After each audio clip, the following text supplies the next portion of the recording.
क्यों? मूला नहीं देख पाते आप? प्यार से बोलो,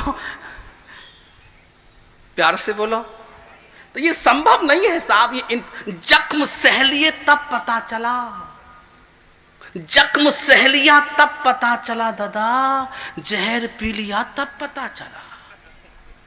जख्म सह लिया तब पता चला, जहर पी लिया तब पता चला। इस जिंदगी से तो मौत अच्छी थी, जब जी लिए तब पता चला।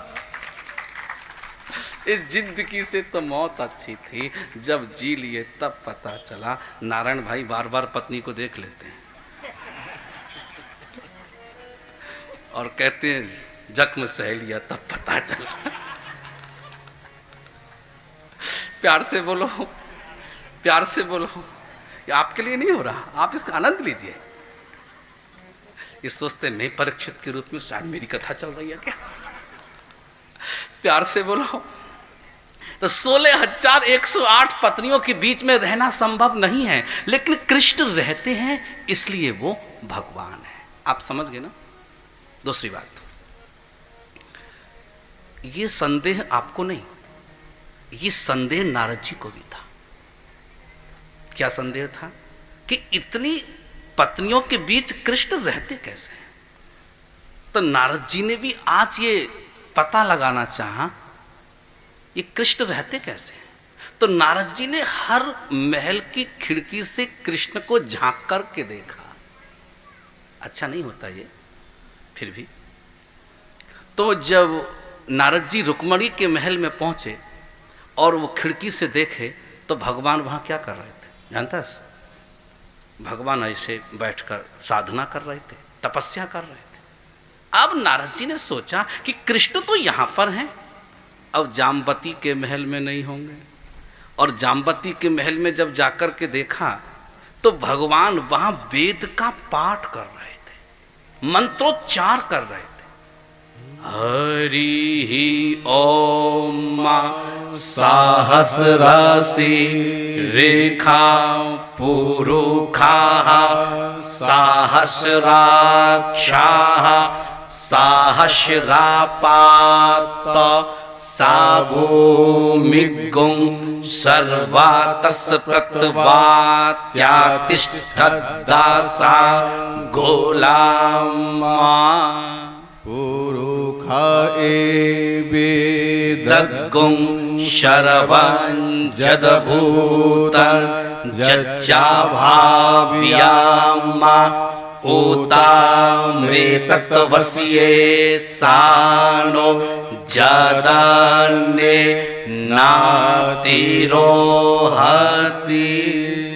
कृष्ण मंत्रोच्चार कर रहे थे। यजुर्वेद के मैंने 5000 मंत्र याद किए हुए हैं। मैं आपको बता, गुरुकुल परंपरा से पढ़ा हुआ हूं। प्यार से बोलो। और आचार्य शुकदेव ने कहा कि नारद जी छुप करके देखे, छुप करके देखे तो मंत्रोच्चार हो रहा था। अब नारद जी ने सोचा कि यहां पर कृष्ण हैं, तो फिर सत्यभामा के कक्ष में नहीं होंगे, तो भगवान वहां भी थे और वहां वो पत्नियों के साथ बैठ कर के मंत्रणा कर रहे थे। द्वारिका में सिर्फ एक ही महिला थी जो सरकार में सम्मिलित थी, एक ही महिला थी जो सरकार में सम्मिलित थी। ये की नहीं गई थी, ये जबरदस्ती हो गई थी। इस महिला का नाम था सत्यभामा। ये बाप की इकलौती बेटी थी, बहुत जिद्दी थी और कृष्ण के अभाव में ये द्वारका की सत्ता में संभालती थी और मंत्रियों के साथ ये परामर्श करती थी। सत्यभामा कृष्ण के राजपाट में सम्मिलित थी। तो जब चर्चा होती थी मंत्रियों के साथ कृष्ण की, सत्यभामा वहां एक चेयर में बैठी रहती थी। तो नारद जी ने जितने कक्षों में देखा, जितने महलों में देखा, कृष्ण अलग अलग दर्शन दिए। तब नारद जी ने कहा, दादा कृष्ण एक नहीं है, कृष्ण तो अनेक है। और एक बात बताऊं, जो एक से अनेक हो सकता है और जो अनेक से एक हो सकता है, उसी का नाम परमात्मा हो सकता है। तुम लोग एक हो ना, आपका नाम बहुत बढ़िया है मोहन जी। नहीं, मजा आ गया आज और मुस्कुराहट तो जबरदस्त है ना। एक बात मैं आपसे बताऊं, ना गंदगी पसंद है ना बंदगी पसंद है, ना गंदगी पसंद है ना बंदगी पसंद है, याद रखना। ना गंदगी पसंद है ना बंदगी पसंद है, दूध सी धुली धुली, दूध सी धुली धुली, प्यार में घुली घुली, दूध सी धुली धुली, प्यार में घुली घुली, और फूल सी खिली खिली, ये जिंदगी पसंद है, ना गंदगी पसंद है ना गंदगी। दर्द सहते रहो, मुस्कुराते रहो, दर्द सहते रहो, मुस्कुराते रहो। कभी पड़ोसी को ये पता ना चल जाए कि हमें दर्द है, हाँ नहीं तो और दर्द देगा। प्यार से बोलो, दर्द सहते रहो, मुस्कुराते रहो। जीवन का ये सच्चा आनंद है।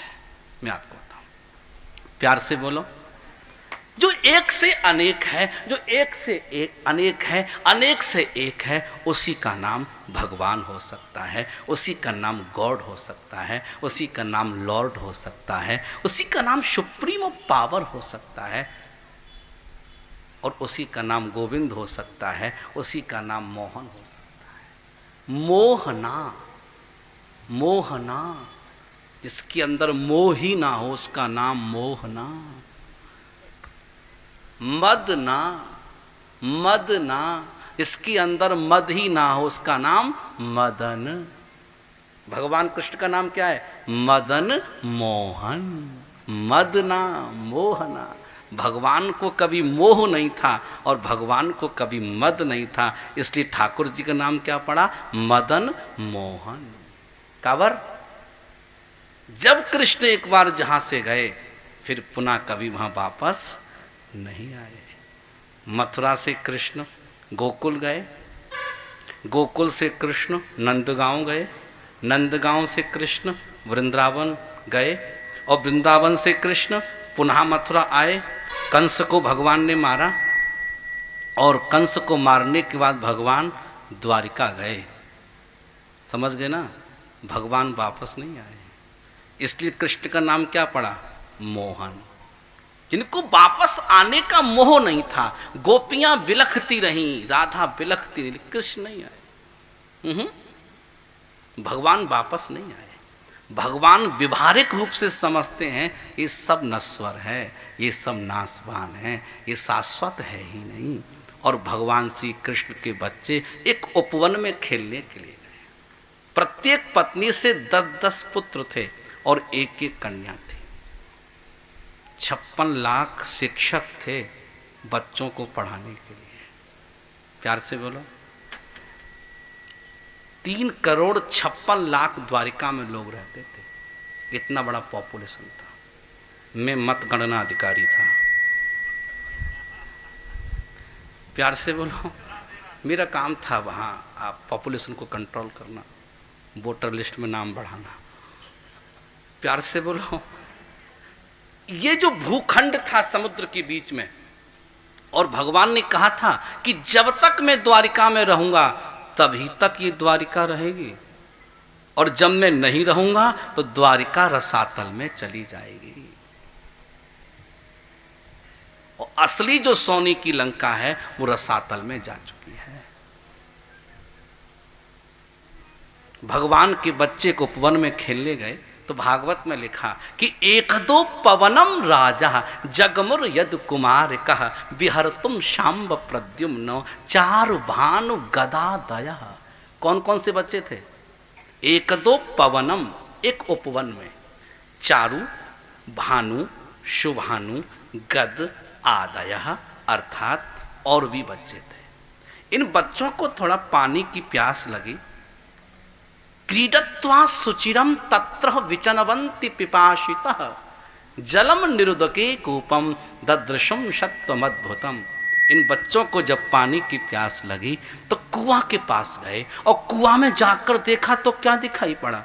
कृक्किलाशम गिरिनिभम विस्मत वीक्षित मानसा। ओ गॉड, इतना बड़ा विशाल गिरगिट कुआं में दिखाई पड़ा। भगवान कृष्ण को समाचार दिया।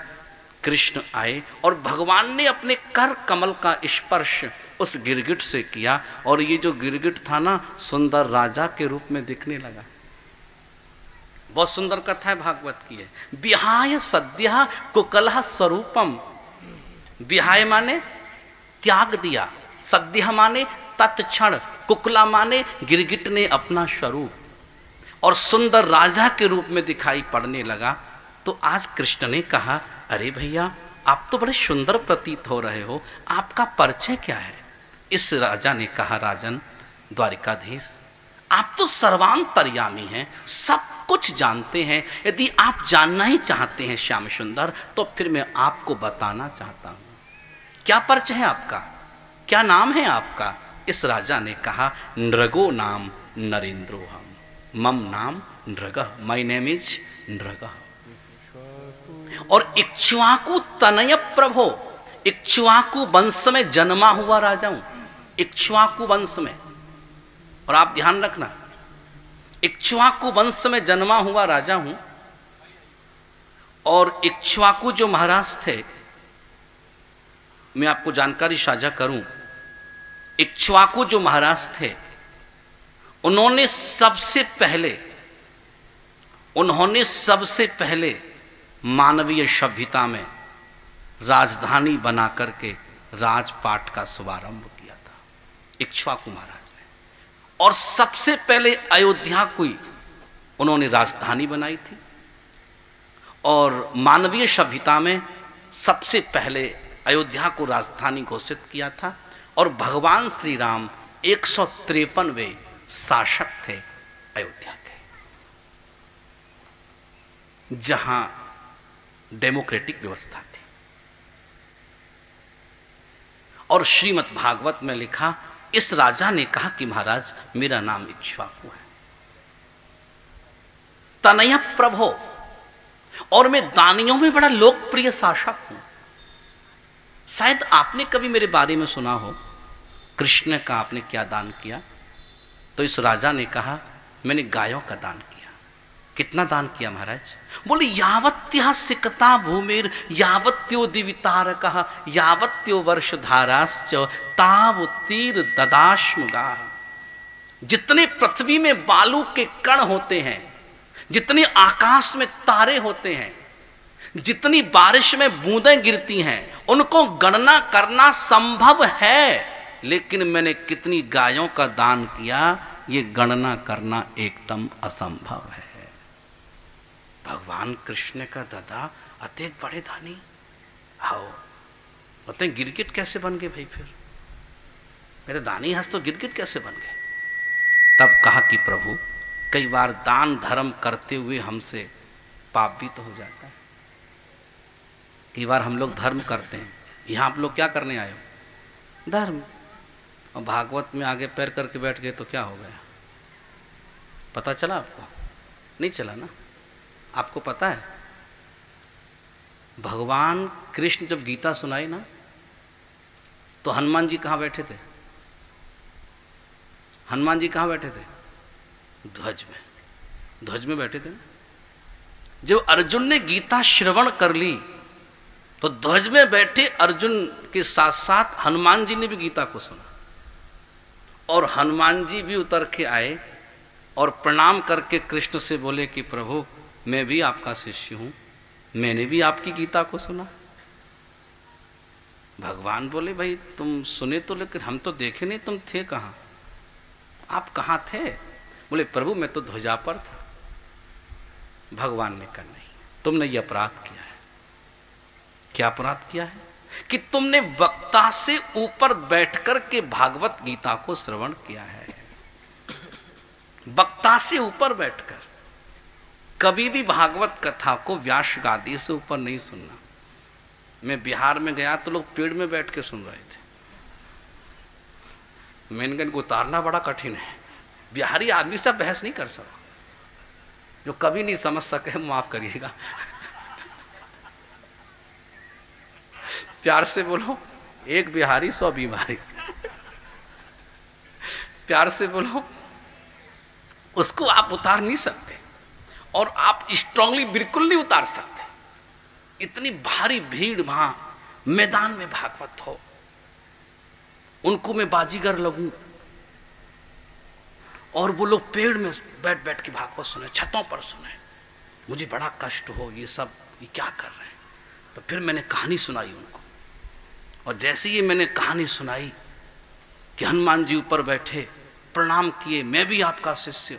भगवान ने कहा तुमने अपराध किया है कि प्रवचन को वक्ता से ऊपर बैठकर सुनाए, मैं श्राप देता हूं तुम पिशाच हो जाओ। हनुमान जी को श्राप दे दिया पिशाच होने का। और आज हनुमान जी ने कहा प्रभु पिशाच तो मैं बनूंगा, लेकिन पिशाच योनि से मुक्ति कब मिलेगी?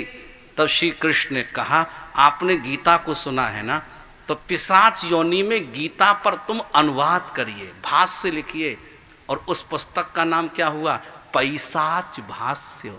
आज भी लाइब्रेरी में अवेलेबल है वो। प्यार से बोलो। इसलिए आप कभी भी भागवत के सामने पैर करके, पीठ करके, ऊपर भागवत से नहीं सुनना चाहिए। जब मैंने उनसे कहा भाई पिशाच बन जाओगे ऊपर बैठ के सुन रहे हो, तो सारे पेड़ वाले नीचे आ गए। तो उनसे आप तकनीकी से काम ले सकते हो, समझाओ उसको जो समझ सके।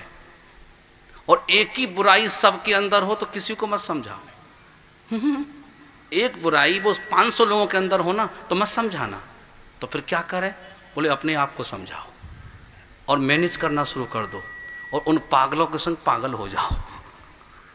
लेकिन दिमाग से मत होना, बस अपना काम निकालना है, और काम की बात फिर होशियार हो जाना है। प्यार से बोलो। तो मैं आपसे बता दूं, ये टेक्निक मैंने आपको बताया है। प्यार से बोलो। हमको हिंदुस्तान के हर कोने में जाना होता है, और मैं अच्छा आदमी हूं, और मजे की बात बताऊं, मैं नमक की तरह हूं, सब जगह सेट हो जाता हूं, सब जगह सेट हूं मैं, मुझे कोई बुला ले। प्यार से बोलो। तो भगवान श्री कृष्ण ने कहा कि आपने गायों का दान किया वो ठीक है, लेकिन तुम गिरगिट बने, ये सब कैसे हुआ? तब इस राजा ने कहा महाराज, एक अयाचक ब्राह्मण की गाय उसके आश्रम से खुली और मेरी गौशाला में सम्मिलित हो गई, और गौशाला में जब सम्मिलित हुई तो प्रातःकालीन बेला में एक ब्राह्मण में दान के लिए द्वार पर खड़ा था, तब उठा करके वो गाय दान में दे दी, और वो ब्राह्मण गाय को लेके जा रहा था, और उधर से वो ब्राह्मण खोजता हुआ आ रहा था। दोनों की मुलाकात रास्ते में हो। एक ब्राह्मण ने कहा कि पंडित जी गाय तो मेरी है, और दूसरा कहता है मैं दान में लेके आया हूं। बात दोनों की सच है। ये दोनों विवाद करते राजा के पास गए, और राजा से एक ब्राह्मण ने कहा कि राजन आप तो दाता हो, आपने गाय को दान दिया है, और दूसरा ब्राह्मण कहता है राजन तुम अपहर्ता हो, तुमने गाय को चुरा करके दान दिया है।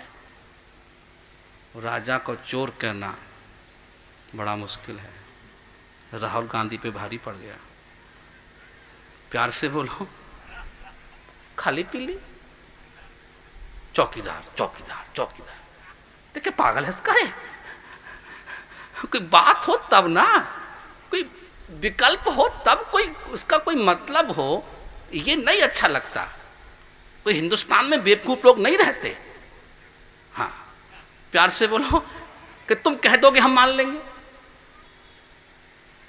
नहीं। जब भी आप किसी को आरोपित करें तो उससे पहले प्रूफ सबमिट करें, और आपके पास प्रूफ सबमिट ना हो तो शब्दों की बाजीगरी बहुत ज्यादा दिन चलने वाली नहीं है साहब। प्यार से बोलो। शब्दों की बाजीगरी से आप नहीं जीत सकते। आपको रियल लाइफ में कुछ ना कुछ ऐसा दिखाना है कि हम प्रूफ करना पड़ेगा आपको। और श्रीमद् भागवत में लिखा कि ब्राह्मण ने कहा कि आप चोर हो, अपहर्ता हो, गाय को चुराया है। तो इस राजा ने कहा कि महाराज ये गाय आपकी है? बोले हाँ आपकी है। बोले हाँ, तो दान तो मैंने ही दी होगी ना? क्योंकि मैं ही गायों का दान देता हूं। और आप एक गाय नहीं महाराज, 100 गाय दान ले जाओ। आप अपहर्ता नहीं बोल सकते, आप अपहर्ता नहीं बोल सकते।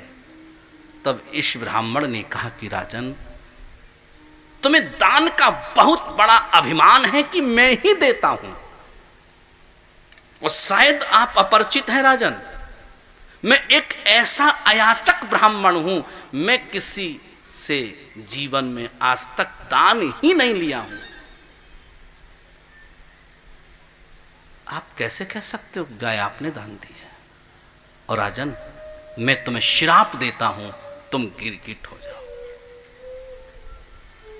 और जैसे ब्राह्मण ने श्राप दिया, राजा का जो अहम था वो नीचे आ गया और कहा महाराज गिरगिट तो बनना पड़ेगा, लेकिन गिरगिट योनि से मुक्ति कब मिलेगी? आप ये तो कृपा करो प्रभु।